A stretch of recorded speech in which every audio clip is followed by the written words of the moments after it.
Good afternoon, everybody, and thanks for tuning in. John Kelly, Profiler here, and welcome. Welcome to our continuing series on who killed Libby German and Abby Williams. And I have to tell you that everybody's innocent until proven guilty in a court of law. With that being said, I'm focusing on a person of interest today who's a pure scumbag. This scumbag's name is Charles Eldridge. He's from Union City, Indiana. I really get angry at these guys, okay? Because I just can't stand them. And I want to get them off the street as soon as possible. Nobody likes these kind of people. And I want you to check out his behavior. I want you to think about the angles here, okay? We got to look at the angles, work the angles. This guy tried to solicit sex from an undercover officer who he thought was a 13-year-old girl, excuse me. Well, he was wrong. He showed up to meet, he got arrested, and that was the end of him. But then, great job by law enforcement here to arresting him. They get him to start talking. He starts to talk about other girls that were minors that he molested. Now, where and when, we don't know. We don't have that information. We only know it's been reported. The other part of it is that this guy's been transient. This is another angle. This guy's been all around. He's been to different states, different places. And as you know, in our last video, we talked about the killer possibly being a transient person. And I feel probably being a transient person. So now we're looking at this angle with this guy. Law enforcement needs to find out where this guy's been, and they have done a superb job already. I have to tell you, kudos to law enforcement. They grabbed this guy, they set him up, they got him off the street, they got admissions from him. Now they got to find out where he's been. That's what's extremely important. He matches the sketch. The FBI came up with the sketch.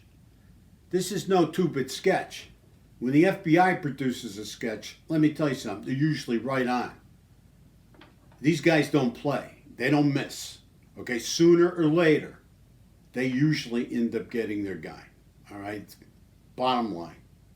So with him matching the sketch, that's something else we have to look at. It's another angle we have to focus on. The other thing that concerns me about his behavior is his Facebook pattern. So we're setting up a link for you guys not only to look at the sketches and compare them, we'd like your feedback, but also we're setting up a link, for his Facebook. I think you'll find it very interesting. All kinds of different pictures, different places that he's worked. This guy, it seems he, retired like 4 or 5 years ago when he was like maybe 41, 42 years old. He retired. It seems like he didn't have any jobs. The one job for sure that it seems like he had, he was a domestic care person. What I mean by that is this guy actually, now keep in mind he's a pedophile, actually worked as a housekeeper and child care person. That's what he did.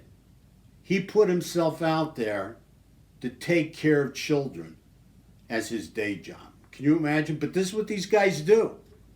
They do whatever they can do to get close to kids, to get close to minors. Could be a job as a security guy in a mall. It can be a housekeeper where he's going to come in and he's going to help raise the kids, right? Just to get close to children. That's what these guys do. The other thing that grabs me when you look at his Facebook pictures, you're going to see he's an outward bound kind of guy. This guy likes nature. He likes to be out in nature. He likes to get around. Certainly leads me to believe he has guns.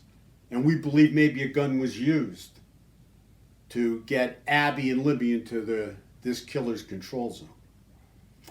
But when you think about him being an outward kind of guy, you got to take into consideration, that whole path, the whole bridge, the bridge being over a picturesque kind of area, over the creek and everything, or the river, whatever you want to call it out there. So that has to be taken into consideration. Because this guy likes to be out in nature. He likes to be walking around. They'll find out if he has a cell phone. They'll find out if it pinged out in Delphi, Indiana. And the other thing they're going to find out, which I think is probably on its way now, They probably have a recording from his interrogation by these undercover detectives that arrested him. I'll guarantee you that recording is some of the voice bites, sound bites from that recording is on its way right now to the FBI, where they can try and get a voice print. That's the same as a fingerprint.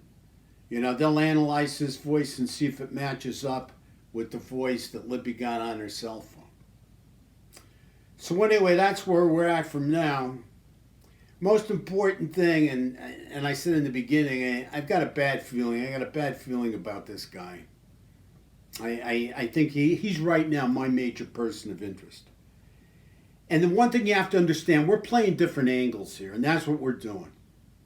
But the one thing you must remember is if you're not playing the angles might be playing you. And that's what I'd like you to take away from this today. How important it is to look at all sides of the situation. Thank you so much for tuning in. Have a great day. Thanks for all your subscriptions. Please continue to comment. We love your comments. And stay safe out there. Thank you very much.